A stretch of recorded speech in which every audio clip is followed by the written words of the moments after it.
Your Life with Julianne Williams, and the two favorite chefs in my life, Chef Stephan C. Baity, Food Network champ, and Chef Darin Leonardson, Transformed Culinary Solutions. I hope you've watched all the episodes on how to make your holidays even more special by cooking some different things and plating them and just having sort of a different spin on some of the traditional things that we serve.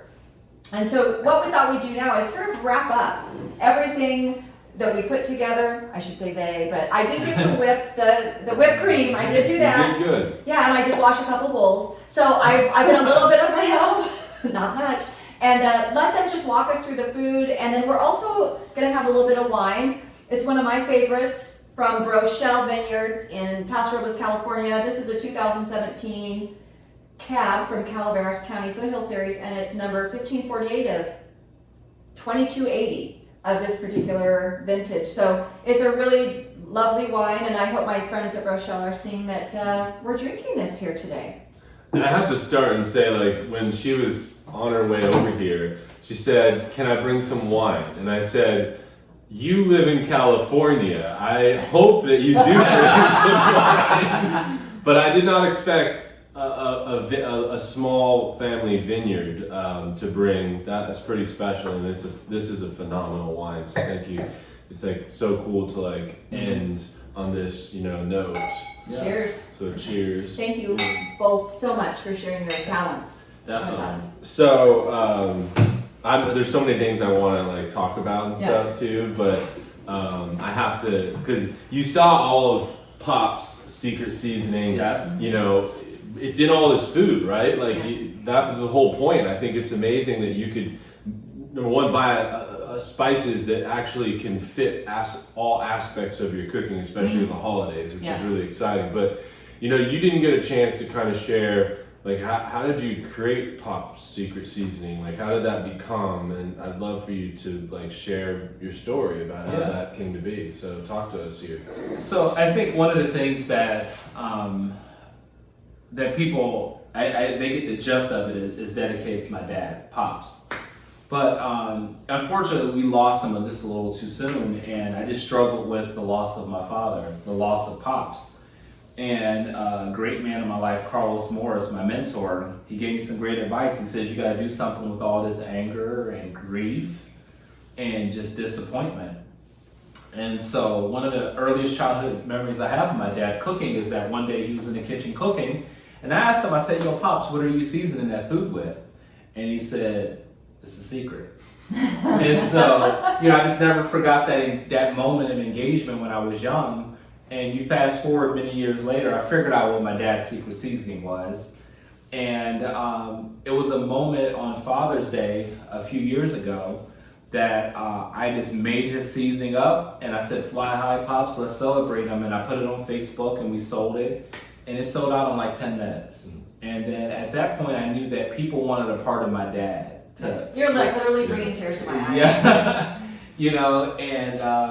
So we took the French approach, and we used the original as the master seasoning, and we developed the other ones based off of that. And so, but the great thing about my father Pops is that he was about getting the family to the table. Mm-hmm. And with today's society, everyone's busy running and gunning. I hear all the time, I get inboxes, "Yo, chef, what should I season this with?" Or "What should I do to make this taste good?" And the great thing about Pop's Secret Seasoning is that it is a great baseline for whether you're vegetarian, vegan, whether you're eating chicken or pork or turkey or beef, whatever the case it is. You can pick up one of those bottles and apply it to some part of your life, and you can enjoy, a family meal with your family. Yeah, it's even gluten-free too, and low sodium. Low sodium, yeah. That'd be great. No, that was incredible. And so like, you blew me away with your skills with this Thanksgiving meal. Like, it was just a pleasure having you here, come here, put your stamp on this and the creativity. And so, for those that didn't see, like, those whole roasted carrots are just so like no one does that for Thanksgiving, right? Everyone's got to like dice it up or use a frozen product. Like, why not just roast them whole? Like, like you made it easy. Yep. and fun. And then my favorite that I'm definitely going to do is those divots on the olive oil mashed potato. And just look how the olive oil is still sitting nestled into those little cracks. Like, weirdly enough, it kind of reminds me as a boy when I was around a lot of new houses that were building, and like when the bulldozers would go over. Oh, yeah. But it's like a nostalgic, like kind of, but it looks cool with the different colors and the time. And then, you know, the turkey. I mean, as a chef, I've of course carved turkey all the time, but you gave a uniqueness to when you popped that joint and you pulled off that thing and sliced it, because I would always flip it and then the juice would come out, and then didn't even think about like using fresh fruit and herbs to like garnish the plate like that. But I am happy about my pumpkin my pumpkin brownie that you jazzed up. So like, what was your favorite thing, I guess, about this whole experience? You know, I think one of my favorite things, as silly as it sounds, is the carrots. It's pure, it's simple, and so sometimes I think people think that in order to have great food, it has to be fancy. And hopefully this was a testament that you can have great food without it necessarily being fancy, but you just using good ingredients and good conversation and having good company and great wine. Yeah, that's so true. So I was thinking about, like, I was just thinking like, okay, what would I ask at this table? And I was just like I'd love to hear like whatever your memory is that's in your mind about Thanksgiving, whether it's something that happened back with Pops, or maybe that you're doing now, or what's your favorite memory about Thanksgiving that you have. And I'll start with mine, so you have time to think about it. So my youngest son Logan, he loves to cook. Like, he's always been the one that like follows me around. I think he'll definitely become a chef. Like, my oldest son loves to eat, right? So he's always good. We know Cam likes to eat. Now my daughter loves to cook too, is good. But anyways, my youngest was always in the kitchen with me all the time. Like, just would always do it. And so I remember he was probably 3 years old, and I did a turkey, and we got fresh herbs from the garden. You know, we did butter. We kind of did a little bit of a version like what you did. But anyways, he was so excited. And he had gloves on, his apron, and I still have the visualization of, he said, "It's chicken day," is what he said. And so he just kept saying, "It's chicken day." And like, that just stuck with him and us, and to this day, he always calls Thanksgiving chicken day. That's so cute. So like, that's my favorite memory. That's a great. And now he's grown up. But I love that. I love how kids come up with these descriptions that they just sort of bring a new joy to when we think about what that holiday was. I love that. Those special times that we have as a family. So thank you for sharing that. You're welcome. Yeah, it was fun. All right, Chef Stephen, you want to go next? You know, mine is actually kind of non-family related, but I remember when I was 19 years old, I was working at the Amway Grand Plaza Hotel in Grand Rapids, Michigan, and we did a holiday brunch for Thanksgiving. We cooked for 5,000 people on Thanksgiving. Wow. And the reason why that was so special was that as entering into the profession, that was my first holiday ever that I got a chance to be outside of culinary school and be a part of. Yeah. And so that was like the coolest thing in the world, to just see what that production looked like, that symphony and food service. You know, being such a young man, that is one of my greatest memories ever. It was so cool, like just with the ice carvings and just everything that the hotel put on. It was just, as a young man in the industry, I just have never forgot my first ever Thanksgiving working at the hotel. Wow. Like, I as a chef, I'm thinking visual. I've never done, I think the most I've ever done is 1,000, 5,000. Yes. Like the amount of sheet pans and racks and everything to execute that. Oh, it was crazy. It was so much fun. But it was cool. It's almost like you were in a space of wonder. Yeah. That it was all like, I can't believe this is happening. Yeah. Kind of like Disneyland for a chef. Mm-hmm. No, definitely it was. And as I think about it too, like I remember being young and being in a hotel and everyone was doing things like sous chefs and everyone was busy, and just to kind of be in awe of that. Like they're all on a mission, they know what they're doing, they're part of the French brigade system, and just watching that from afar, that must have been pretty special. Yeah, it was awesome. Like your dream came true. Yeah. I wouldn't say I was dream. I would just say it's cool. Okay, fine. Maybe I took it a little far. Yeah. Kind of known for that. Yeah, it's all good. So it's on you now. What's your favorite memory? So I think it's about Thanksgiving in general, and just sort of the tradition as a family that we had. So we kind of switched houses for holidays between my house and my brother and sister-in-law's house, and both families combined. So my mother and father would be there, and then her mother and father would be there, and so it was really nice, the melding of the families. And it just was a day of true rest and relaxation. We made our dinner, obviously, and ate our dinner, but it was a time where you could actually sit. If you want to take a nap, you could take a nap. We always finished watching movies, and my brother always has to have a sound system that booms in your head. So it's like you're in a movie theater, and everyone just really hunkered down. No one was on phones, nothing like that. And it was just time where there were not always in a lot of words, but just being together was really special. Yeah. And so I think just thinking of those traditions that we did for many years is my best memories. Nice. Yeah. Yeah, that's really special. Like you had me at movies, because I started thinking of like that same feeling, and I would be with people I only see once a year, and then all of a sudden we're all watching a movie together that was funny from back in the day. And right. That's pretty cool and special. Like, wow. Yeah, well, and football too. Oh, of During course, the yeah, days, definitely football. Yeah, and of because course. we're a football family, we love to watch football together. So. Right. So what's interesting too is one of the things that Chef Stephen and I are working on is box kits. Like you heard, you saw some of the Foods of the Month one that's coming. So we're actually developing a season's greeting box.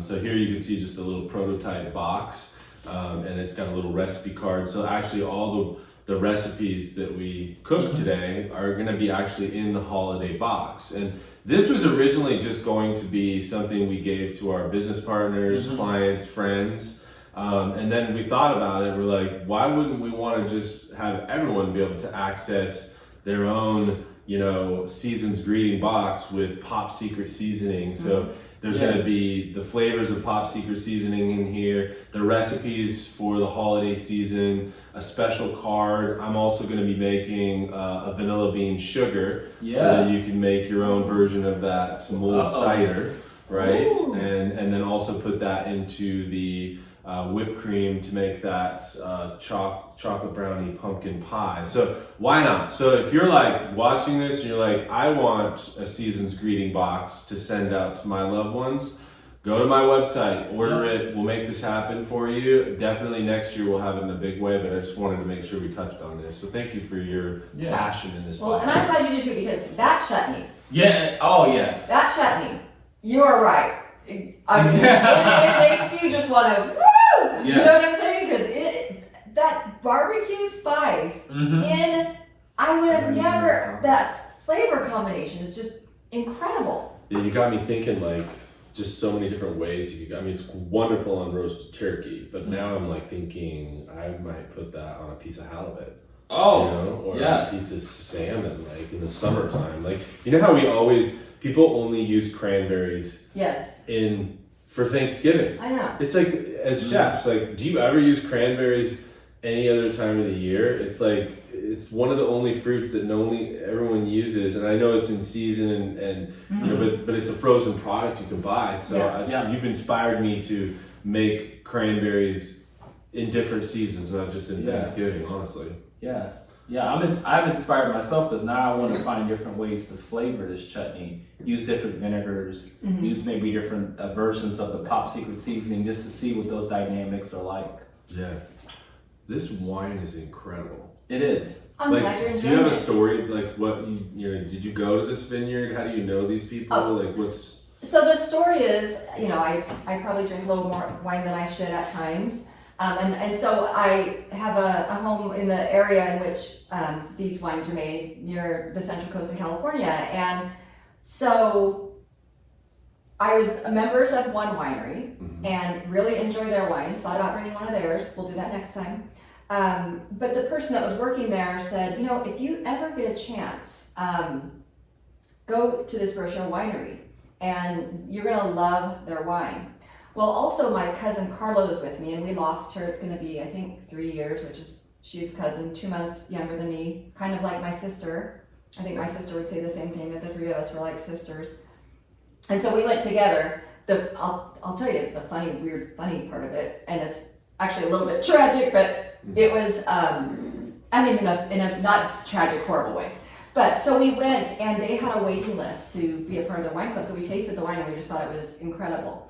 And that day was actually the day that my son was graduating from high school. So I ended up buying their anniversary cuvee to save for his college graduation as a winemaker. So, because we enjoyed the wine so much. Then I subsequently was able to get into the wine club. But that first day when we were there, I cut my hand there and I ended up in the emergency room and I ended up having to tape my hand cut shut so I could get to my son's graduation. So it didn't start off really good, but I'll never forget it. You'll never forget it. And it will never be here, but I love this wine and the people that are there, Angela and Carol, who's a somm, they are just so passionate about this wine. And you said somm, and I know what that means. Oh yeah. Sommelier. Yes. Right? Yes. Most people, what did you just say? Somm? You just say it so naturally because you're, around great wines over in California a lot too. Wow. Yeah, and so she works in the tasting room, and so it's really fun. They treat you like family, and again, the wines are just truly incredible. Yeah, it's pretty good. Like sometimes I've taken like inexpensive wine and then matched up with an expensive bottle and try to see if you can convince somebody, which one's better. And it really, I always think that it really depends on what you ate, what you just ate and you had in your mouth. If you had like this, if you had that chocolate brownie, we may try that out. This would be incredible with it. Yeah, that sweetness of it, but there's when you have an estate family-run wine like this, as I'm tasting it, what comes to my mind is blackberry. It hits me hard because I grew up picking blackberries on my parents' property, and I smell that, I taste it. I'm sure that blackberry is a big, taste profile. Yeah, I'm sure we could pull up the tasting notes, but it's good. And I like the smaller. I like to get my wine from the smaller family winery because they don't put a lot of preservatives and other things in it, and I just think that it's fun to have all the different flavors all the time. Yeah. So ask me this and or answer this question. So what did you learn, or what was a surprise about this whole Thanksgiving filming that you experienced today? Well, for me there were a lot of surprises and I learned a lot. So I really am amazed at it's the creativity is a lot of it, but I don't have that creativity. If you teach me how to make something, I can do it. Really, the chutney did sort of blow my socks off. And I did not know to put vinegar in it. That was something very different. I've never heard of that. The chocolate pumpkin, the single no more cake. Maybe this has been my mistake all the years. I haven't made that. It's a new combo. So now, for all of us single people, I guess we can try the single no more cake and see if that works. I've heard of that engagement chicken, but I haven't done that either. Yeah. And then the other thing is, I've never had olive oil potatoes. So that is super neat, and I will never put milk in, and especially if you're coming to my house. Yes. I'm gonna go through your refrigerator, and I swear if there's milk in there, I'm walking right out. I'm gone. So yeah, that's what I learned a lot, and just even watching, your knife skills and things like that. It's incredible. That's pretty cool. my biggest thing that I learned was intention. Yeah. Because you say that word all the time, and like, so it actually helped me be intentional, because we actually filmed yesterday, and I wasn't necessarily happy with the setup. Like I was like, I had it filming this way, and then my wife was weighing in, and I just was like, this isn't intentional. Like there's so much more that I could do. And it was exciting to wake up and kind of like, I'm gonna just totally redo this whole setup. And you did. And like just transform it. And I was so excited. That's why I got on like Instagram Live, and I was like doing it. But like when I think of the nuances of being intentional, I think that what he has taught me about that I can apply to so many areas of my life. And so like I just use the example of my sweet potato and my gratin, right? Mm-hmm. So I didn't know how you were going to plate it, and I loved how you took so much time on the oregano. You were so jazzed about that sprig of oregano, and he was talking about how how he's going to place it so that it's pointing at that direction, this direction, and like I was like thinking he was going to like plate up a bunch of it, but the fact that he was so intentional with that one piece. And as I look at it, I'm so proud thinking about the different layers and the colors, and you just made it really shine. So for me, it's you've helped me be more intentional with my cooking and my presentation and other areas. So I thank you for that. Oh yeah, no, definitely.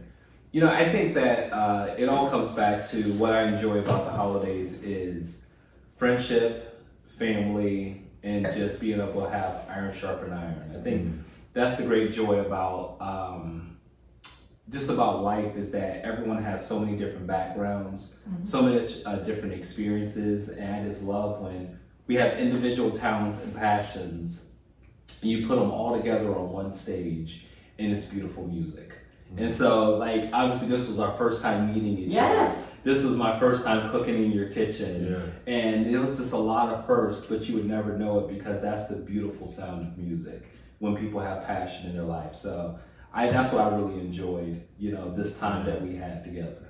Wow, that's it. So you reminded me, so many people maybe that are watching, some don't realize I lost my father. It's been like 8 days ago. And, so I'm going through that myself, and I know you've written a lot of books on loss and grieving and stuff. And so I have to share something that's really inspired me lately, that's really motivational. And so my uncle is actually a missionary. He's been one for his whole life.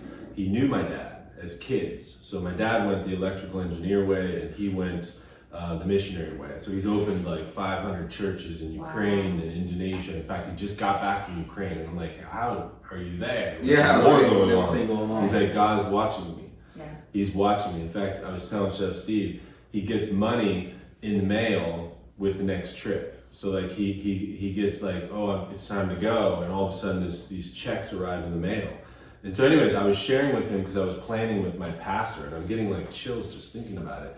So I'm planning with the pastor. I have to bring my dad's remains back to Washington to bury next to my mother, who's been cremated. And so the pastor was talking about, we talked about, so the word extra for Thanksgiving, he gave me this word. He said, have you ever heard of extra heaven?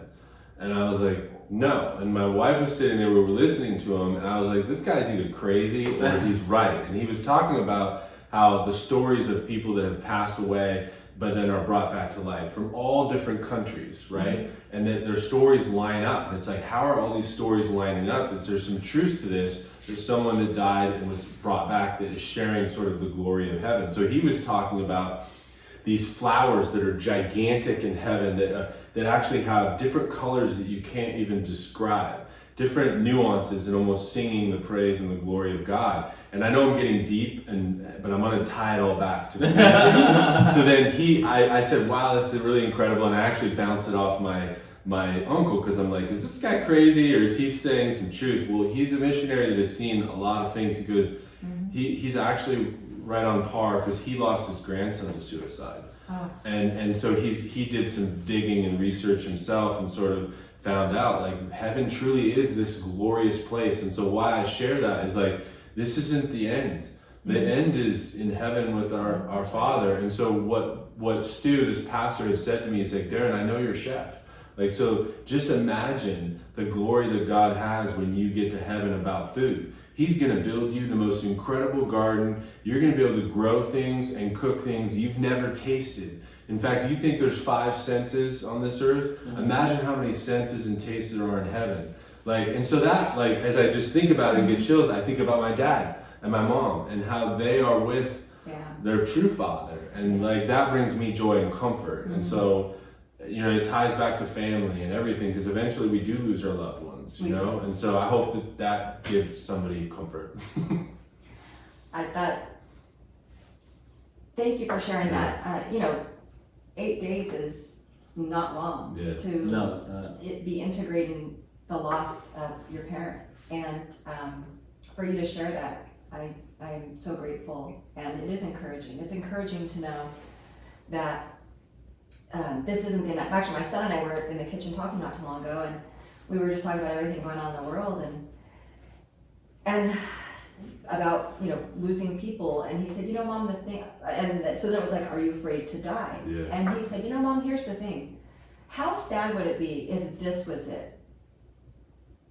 You know, nothing was next, and nothing better is next. And it really made me think about it. And he said, you know, I'm not afraid to die. We're going to go to heaven. And I really, that was an important moment for me as a parent, because I feel like my first job is to make sure that my children have eternal life. But it was really nice to hear someone so young realize that this is wonderful, but then there's even more in store. So thank you for sharing. You're welcome.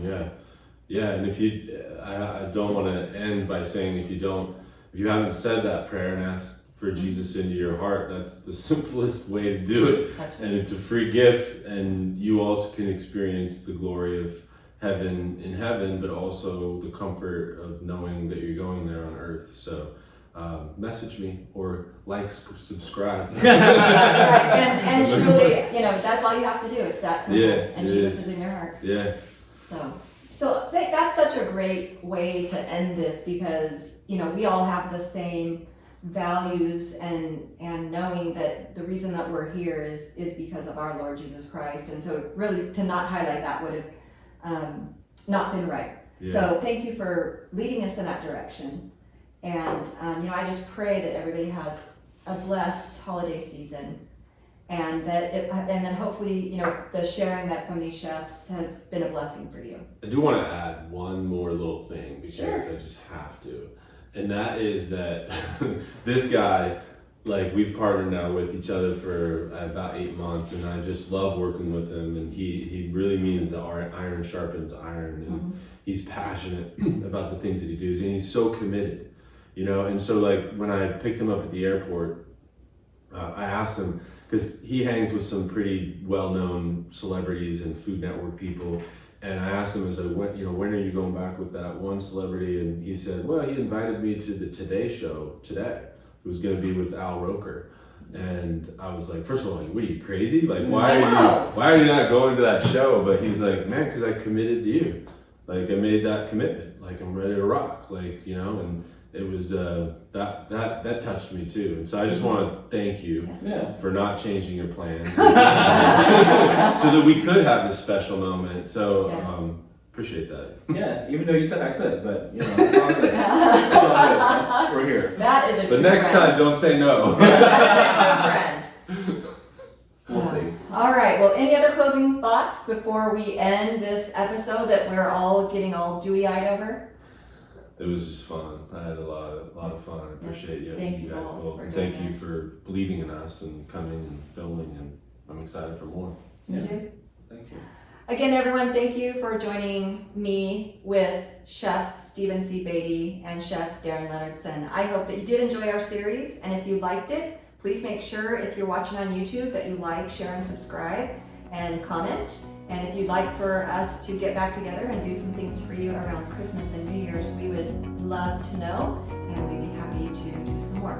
So again, thank you. I hope you have a blessed holiday, and let's